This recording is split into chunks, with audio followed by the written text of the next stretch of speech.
네, 지난 며칠간 참 비가 엊그제 비가 왔는데 아주 오늘은 이제 날씨가 비가 그치고 좋아졌습니다. 아마 이제 온 대지가 이제 비를 먹으면서 더 이제 봄의 기운이 활짝 더 피어날 것 같습니다. 하여튼 부활의 계절인 봄이 왔습니다.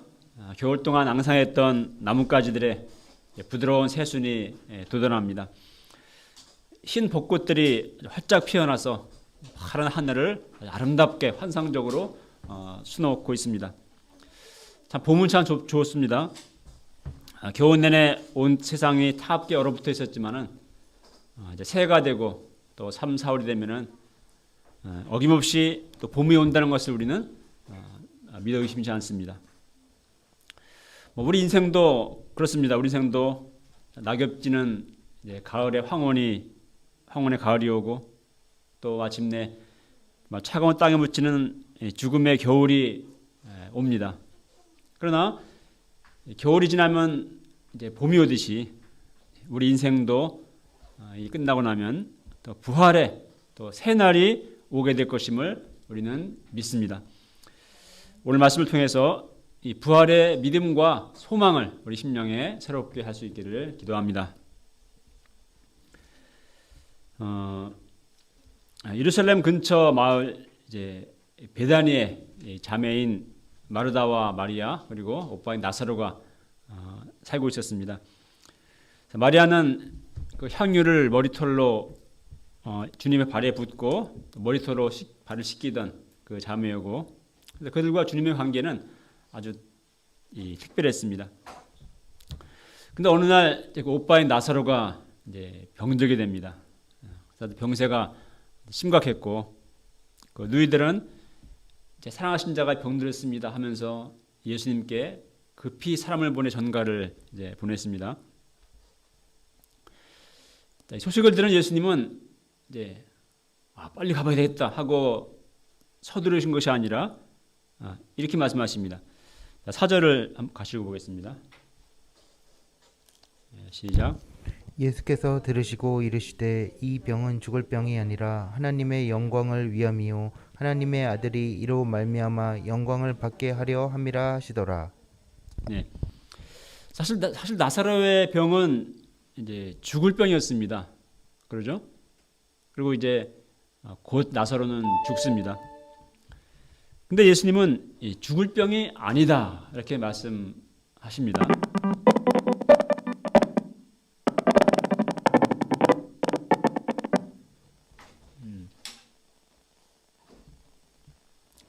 그 죽음으로 끝나게 될 병이 아니다는 의미죠.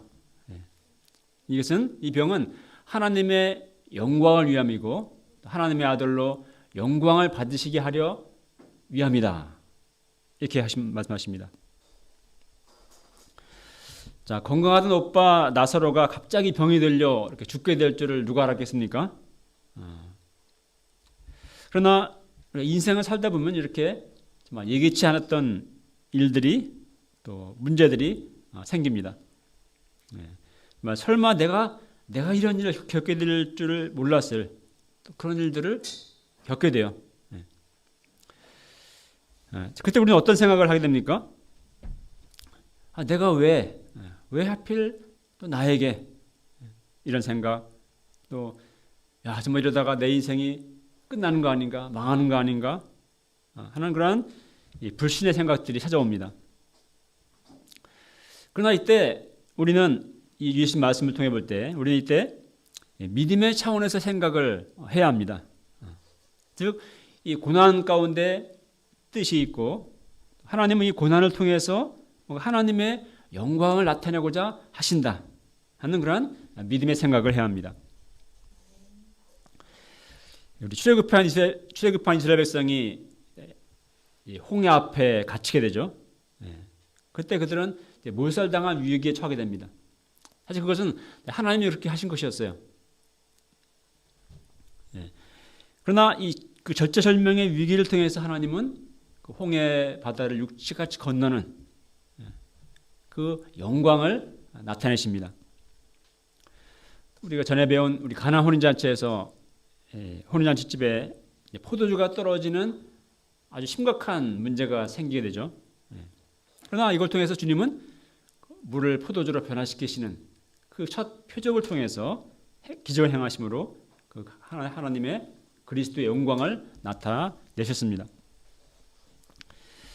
자, 우리가 문제들 앞에서 이 병은 죽을 병이다. 이제 나는 큰일 났다. 망했다. 이런 생각할 것이 아니라 이것은 하나님의 영광을 위함이다. 이를 통해 하나님의 영광을 나타내고자 하신다는 믿음을 가져야 합니다. 물론 그것은 내가 원하는 대로 문제가 해결된다 하는 것을 의미하지는 꼭 않아요. 자, 우리 예수님은 많은 이런 기적들을 통해서 영광을 나타내셨지만 그 무엇보다 예수님이 하나님을 영원롭게 한 것은 바로 주님의 십자가 죽으심을 통해서였습니다. 때로는 죽음으로써 하나님을 영원롭게 합니다. 우리 베드로가 사도행전에서 감옥에 갇혔을 때 다음 날 처형당하게 된 상황이었는데 그 전날 밤에 그 천사가 와서 그의 쇠사슬이 풀어지고 옥문이 열리며 극적으로 그가 벗어나는 놀라운 기적과 영광을 체험하게 되죠. 그러나 그 베드로도 마침내는 정말 예수님처럼 십자가에 거꾸로 못 박혀 순교함으로써 순교의 피를 흘림으로써 하나님께 영광을 돌립니다. 빌립보서에서 바울은 내가 살든지 죽든지 내 몸에서 그리스도만이 존귀하게 되려 한다 이렇게 말씀했습니다. 그래서 바울은 나는 꼭 살아야 됩니다. 나는 꼭 살아서 하나님을 영원롭게 됩니다. 꼭 그렇게만 기도하지 않았고 나는 살든지 죽든지 내가 잘 되든지 혹은 잘 못 되든지 그게 중요한 것이 아니라 이걸 통해서 오직 그리스도만이 영원롭게 되기를 존귀하게 되기를 나는 기도한다. 바울은 그렇게 말했습니다. 그래서 중요한 것은 우리가 문제 앞에서 우리가 불신앙에 빠지는 것이 아니라 회의에 빠지는 것이 아니라 믿음의 관점을 갖는 것입니다. 이 고난과 문제 하나님의 뜻이 있고 이를 통해서 주님은 나의 삶 가운데 하나님의 영광을 하나님의 선하신 뜻을 오히려 나타내고자 하신다.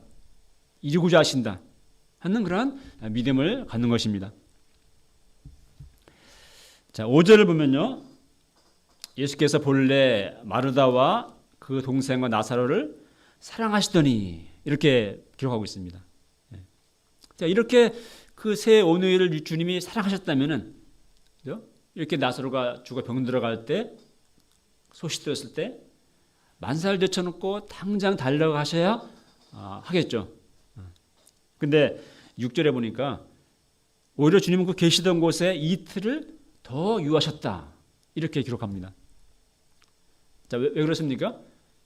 결국 나사로가 죽도록 내버려 두신 것이죠.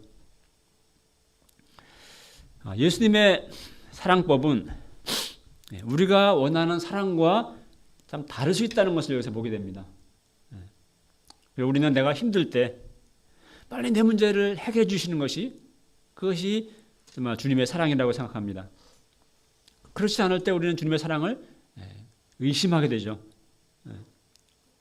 정말 주님이 살아계신다면, 주님이 나를 사랑하신다면 왜 나의 문제를, 나의 어려움에서 나를 구해주지 않으시는가? 왜 나의 절박한 기도를 들어주지 않으시는가? 우리는 힘들어합니다. 근데 우리가 부모가 자녀를 키워보면 알듯이 자녀들이 뭐가 좀 어려움 있을 때마다 바로 뭐든지 도와주고 다 해준다고 원하는 것을 다 그때그때 해준다고 그게 사랑은 아니죠. 그게 원하는 걸 다 들어준다고 해서 아이가 부모님께 정말 감사할 줄 알고 또 효도하는 자식이 되는 게 결코 아닙니다. 때로 주님은 우리를 사랑하시기 때문에 우리를 고통 가운데 내버려 두십니다. 정말 절망의 끝까지 가도록 놔두십니다. 그래서 그 절망의 끝에서 비로소 우리는 부활의 주님, 또 살아계신 나의 주님을 만나게 하십니다. 그래서 이런 어려움이 없고 그냥 아무 문제 없으면은 참 좋을 것 같지만 그러나 우리는 또 주님을 만나기 어렵습니다. 그죠?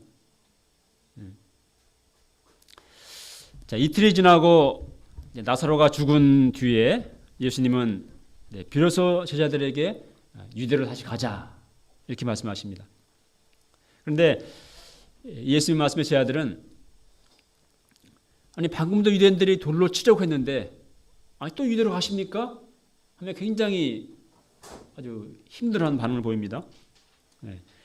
앞에 10장을 보게 되면은 그 예루살렘에 있을 때 그 제자들이 예수님과 제자들이 유대인들로의 돌에 맞아서 정말 죽게 될 그런 위기에 처했다 가까스로 벗어난 그런 내용이 나옵니다.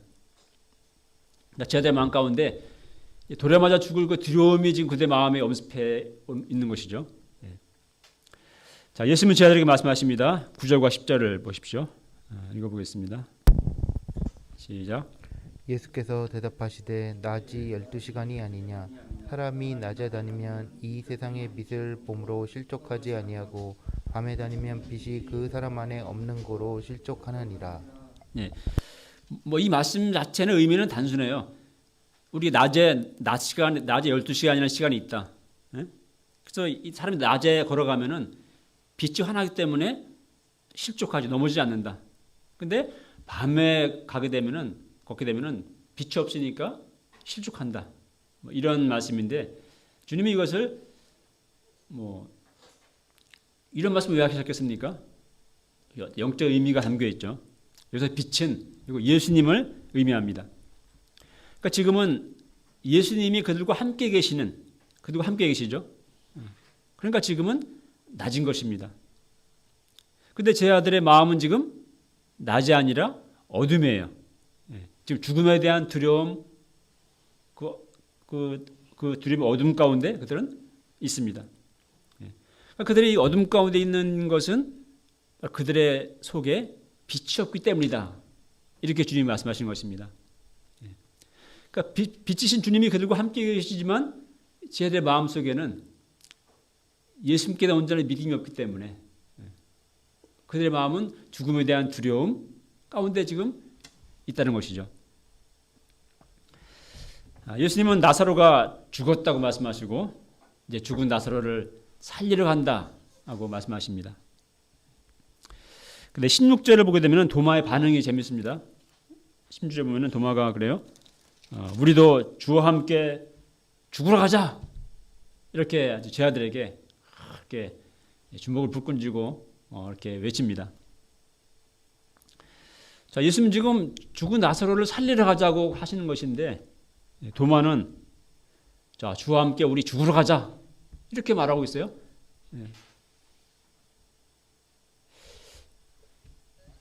참, 그러니까 믿음이 없으면은 이렇게 됩니다. 좀 살리러 가자는 말씀이 죽으러 가자. 그렇게 들립니다. 자, 그의 말은 굉장히 용기 있는 말 같지만 사실은 두려움에 떨고 있습니다. 그러니까 두려움이 그의 마음을 지배하고 있습니다. 그가 이런 마음으로 정말 가서 예루살렘에 가서 막 이 돌에 맞아 죽을 수가 있을까요? 절대 죽지 못하죠. 나중에 그 예수님이 정말 체포당하실 때 십자가를 앞두고 체포당하실 때 제 아들은 다 도망갑니다. 죽을지언정 난 절대 예수님을 배반하지 않습니다 하고 큰 소리 쳤던 베드로도 도망갑니다. 근데 이랬던 그들이 결코 그들은 자신들의 의지와 자기들의 인간의 용기를 가지고는 결코 죽을 수 없었어요. 그런데 그들이 후에 정말 주님이 부활하시고 그들이 부활하신 주님을 만났을 때 그들의 마음에 정말 부활의 믿음과 소망이 가득해졌을 때 그때 그들은 정말로 죽음을 두려워하지 않는 부활의 증인들이 되어서 복음을 전하는 삶을 살게 됩니다. 부활의 믿음이 없을 때 우리도 결코 주와 함께 죽을 수 없습니다. 정말 우리는 자기를 희생하고 자기를 부인하고 정말 죽을 수 없어요. 오직 내 안에 진정으로 부활의 믿음과 소망이 있을 때 그때 우리는 바울이 그랬듯이 우리는 진정으로 주님을 위해서 죽는 삶을 살 수 있게 됩니다. 예수님과 제 아들이 베다니아에 도착했습니다. 그러니까 이미 그때 나사로가 죽어서 이제 무덤에 갇힌 지 이미 4일이 지난 때였어요. 아주 예수님은 가시는 것도 천천히 가신 것 같습니다. 마리아는 이제서야 오신 예수님이 너무나 원망스럽죠. 너무나 야속했겠죠. 그래서 그냥 예수님을 마주나고 생각도 않고 그냥 집에 앉아 있었고, 그 언니 마르다는 이제 예수님을 마주 나옵니다. 예수님 보자마자 원망하죠. 주님이 여기 계셨더라면은 오라버니가 죽지 않았을 것입니다.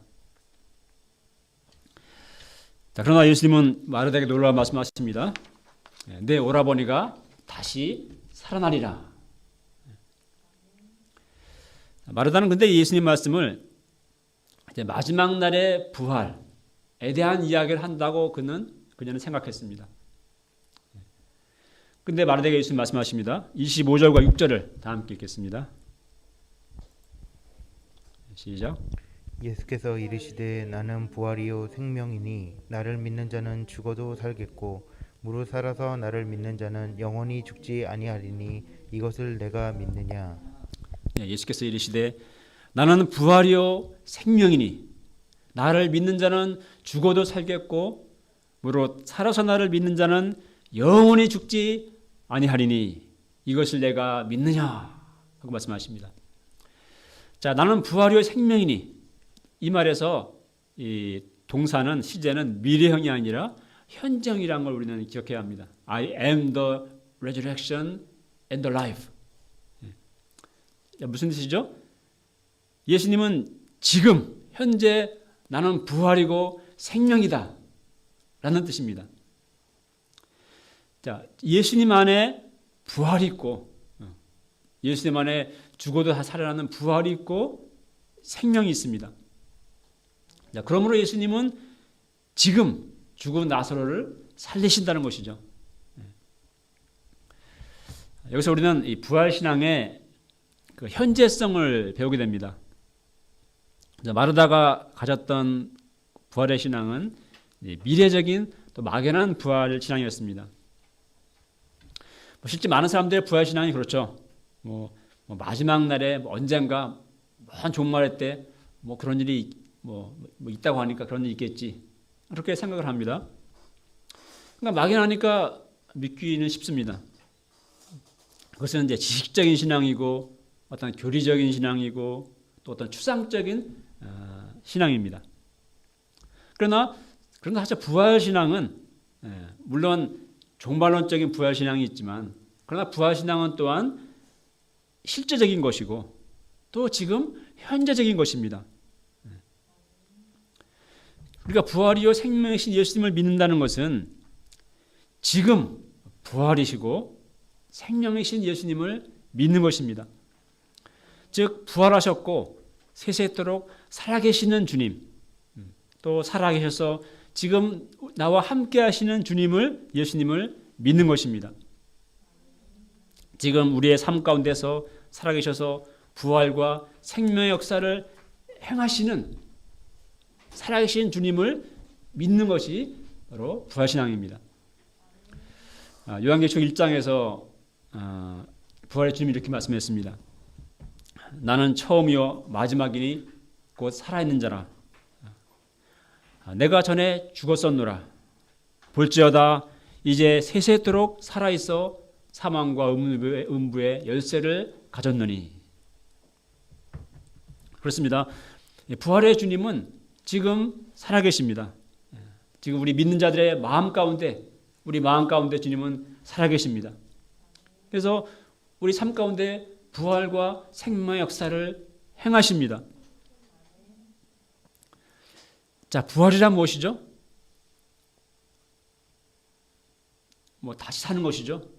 부활이란 것은 죽음을 이기는 것입니다. 자, 죽음은 최대의 절망이죠. 죽음보다 더 큰 절망이 있습니까? 죽음은 최대의 절망입니다.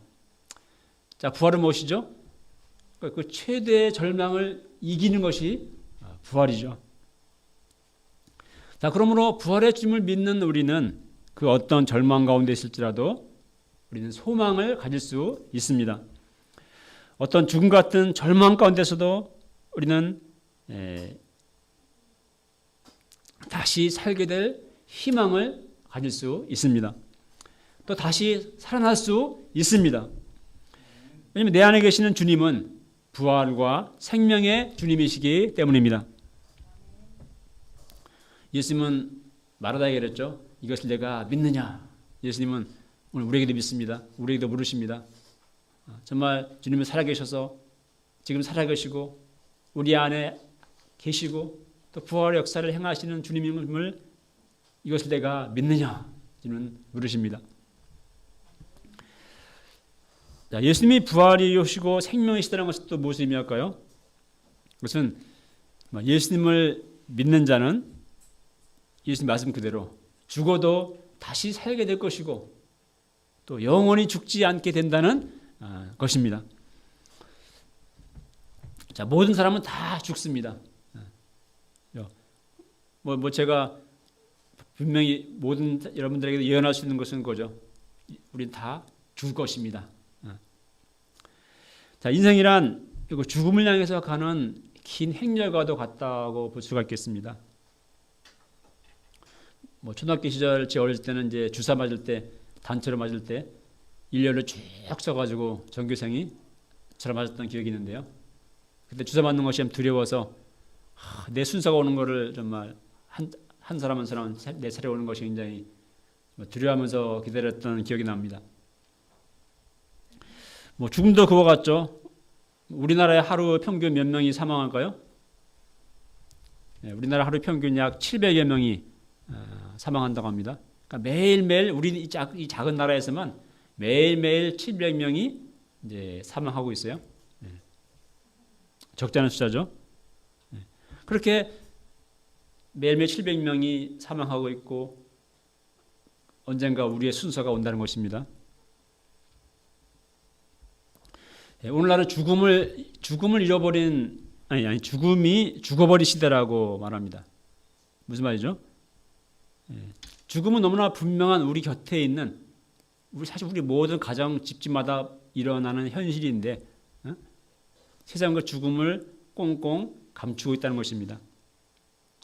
병원 장례식장에 어쩌다가 한번 가야지만이 죽음이라는 사실을 접하게 되고 그나마도 정말 죽은 자의 모습을 시신을 보지 못하죠.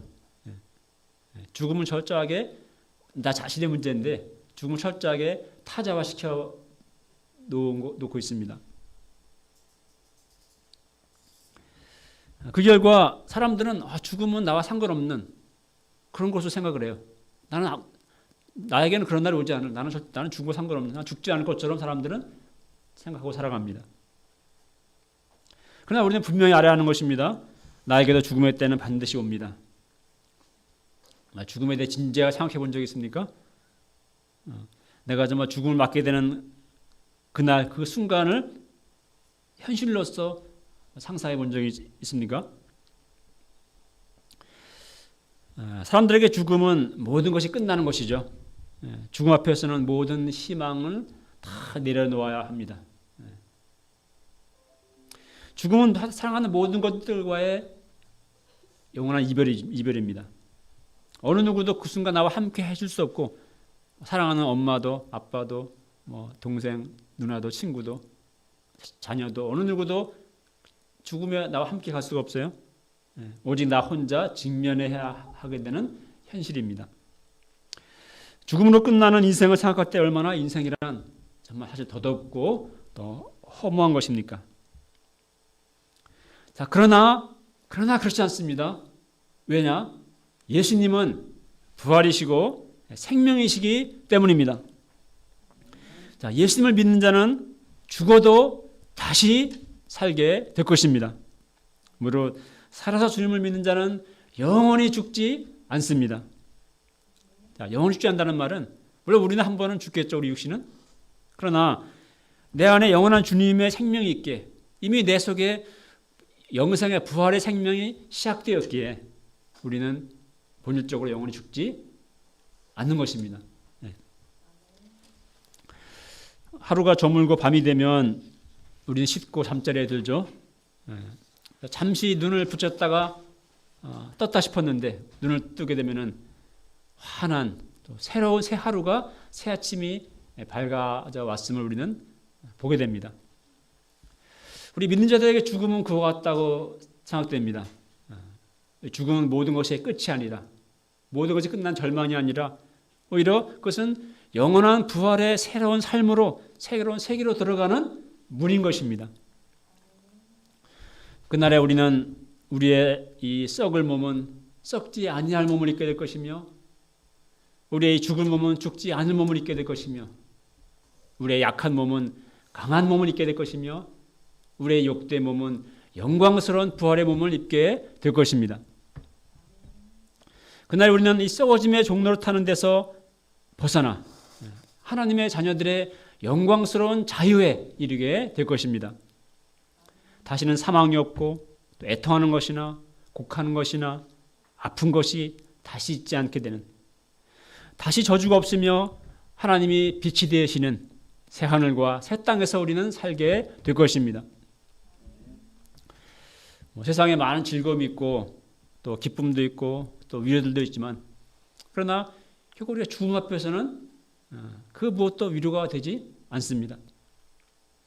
죽음 앞에서 많은 재물이 있은들 또 내 인생에 남긴 화려한 업적들이 있은들 그것이 얼마나 의미가 있고 얼마나 위로가 될까요? 되겠습니까? 부활이요 생명이신 예수님, 영원한 그 부활의 산 소망만이 우리 인생의 참된 유일한 위로이며 또 소망이 되는 것입니다. 예수님이 마르다의 집으로 가시니 그것은 곡하는 자들로 가득했습니다. 완전히 이제 초상집이었죠. 사망 원수와 슬픔이 가득했습니다. 이 본문에 보면은 이 광경을 보시는 그 곡하는 자들을 보시는 예수님의 그 마음이 세 가지 동사 단어로 표현되어 있습니다. 심령에 비통히 여기시고 또 불쌍히 여기사 또 예수께서 눈물을 흘리시더라. 예수님이 참 눈물 흘렸다는 유일한 기록이 여기 나와요. 참 이 말씀은 이제 우리에게 이제 참 은혜가 되죠. 예수님은 눈물도 없으신 분이 아니라 예수님은 눈물이 있으신 분이에요. 눈물이 있는 분, 공감하시는 분, 우리 아픔을 치유하시는 분. 예수님은 사망 권세 아래 슬퍼하는 인생들을 보시며 그들을 불쌍히셨고 긍휼히 여기셨습니다. 지금 다 우리가 세상을 돌아볼 때 지금 이 지구촌에도 우리 주위에도 얼마나 많은 사람들이 정말 죽음의 권세 아래 사망 권세 아래 슬퍼하며 정말 눈물을 흘리고 있습니까? 예수님은 그들의 슬픔을 아시고 또 그들을 불쌍히 여기십니다. 그들에게 참된 위로와 소망이신 부활의 생명이신 주님을 그들에게 주기를 원하십니다. 예수님은 나사로가 있는 무덤으로 가셨습니다. 당시 유대인의 무덤은 우리나라 같은 무덤은 아니고요. 당시 유대인들의 무덤은 이제 돌 무덤이었죠. 동굴 무덤이었습니다. 동굴 안에 이제 사라짜리 이제 시체를 이제 놓고 이제 그 굴을 돌로 막아놓는 무덤이었습니다. 나사로가 묻힌 무덤은 갇힌 무덤은 큰 돌로 막혀 있었습니다. 예수님은 그 돌을 옮겨 놓으라 이렇게 명하십니다. 근데 이 말을 듣고 따라갔다 마르다가 뭐라 그래요? 주여 죽은 지 벌써 사흘이 지나서 썩은 냄새가 납니다. 이런 말 합니다. 앞에서 예수님이 나는 부활의 생명이니 이것을 내가 믿느냐 하실 때 마르다 그랬어요. 주여 믿습니다. 그랬거든요. 근데 주여 믿습니다 했지만 막상 무덤 앞에서 시체 썩은 냄새가 나오는 것을 볼 때 그녀의 믿음이 싹 사라져 버립니다. 어찌 보면 이것이 우리의 모습이기도 하죠.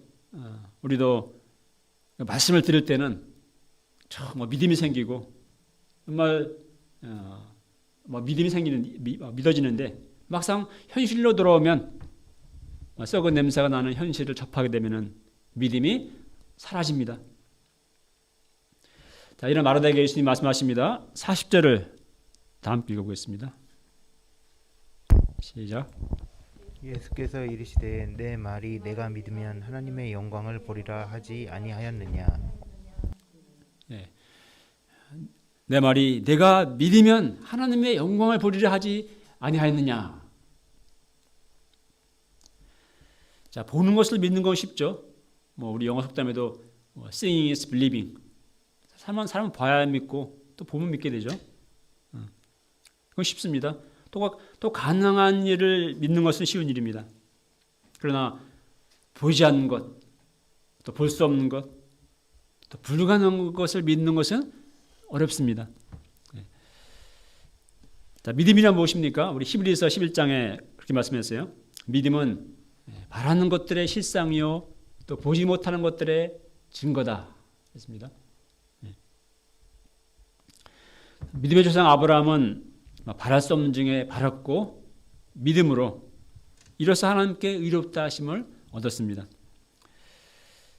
현실을 보면 도저히 불가능해 보입니다. 또 믿음이 생기질 않습니다. 그럼에도 불구하고 하나님을 믿는 것이 믿음입니다. 그럼에도 불구하고 주님의 말씀을 믿는 것이 믿음입니다. 내가 믿으면 하나님의 영광을 보리라 주님은 말씀하십니다. 지금 우리에게 필요한 믿음은 무엇인가요?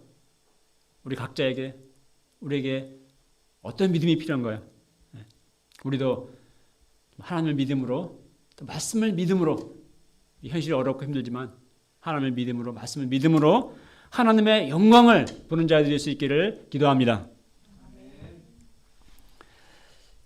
돌을 옮겨놓자 예수님은 하늘을 우러러 하나님께 감사의 기도를 하십니다. 그리고 큰 소리로 무덤을 향해 외치셨습니다. 43절에 나사로야 나오라! 사람들은 좀 숨죽이면서 바라보겠죠. 과연 어떻게 될까? 무덤을 바라보았습니다. 그 순간 그 무덤 속에서 인기척이 나더니 온몸을 배로 동인 나사로가 컴컴한 무덤 속의 동굴 속으로부터 걸어 나왔습니다. 죽은 지 4일 되어서 죽어 썩어 냄새가 나던 나사로가 다시 살아난 것입니다. 이 예수님은 누구십니까? 예수님은 부활의 주님이시고 또 생명을 살리신 생명의 창조자이십니다. 주님은 이로써 자신이 부활과 생명의 주님이신 것을 친히 증명해 보셨습니다. 나사로를 살리신 이 사건의 이 기적의 초점은 나사로를 살리셨다. 단지 기적 자체가 아니라 이걸 통해서 예수님이 누구신가를 그 영광을 드러내신 것에 있다고 볼 수 있습니다. 자, 나사로는 살았지만 영원히 살았습니까?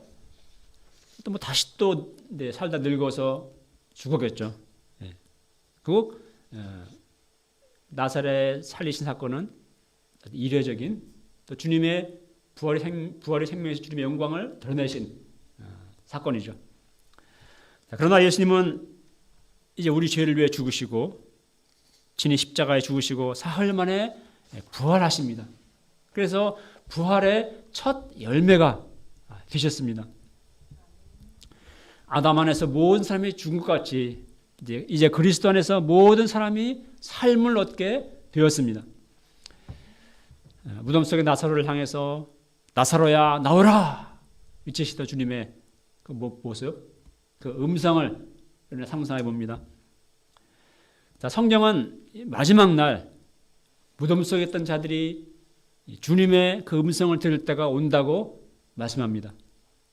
그때 무덤 속에 잠들던 자들이 다 부활하게 될 것이고 공중에서 주님을 영접하게 될 것이며 주와 함께 영원히 있게 될 것입니다. 결론적으로 예수님은 부활이요 생명이십니다.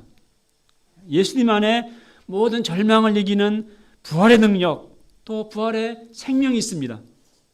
부활의 참된 영원한 소망이 있습니다. 지금 우리에게 있는 어둠은 무엇인가요? 나는 어떤 어둠 가운데 행하고 있습니까? 우리가 정말 부활의 생명이신 주님을 믿음으로 내 속에 있는 모든 어둠과 또 절망, 사망의 권세들이 물러가고 우리 모두 부활의 생명과 소망 가운데 살아가는 자들이 될 수 있기를 기도합니다. 네, 유절 읽겠습니다. 25, 6절 시작. 예수께서 이르시되 나는 부활이요 생명이니 나를 믿는 자는 죽어도 살겠고 살아서 나를 믿는 자는 영원히 죽지 아니하리니 이것을 내가 믿느냐.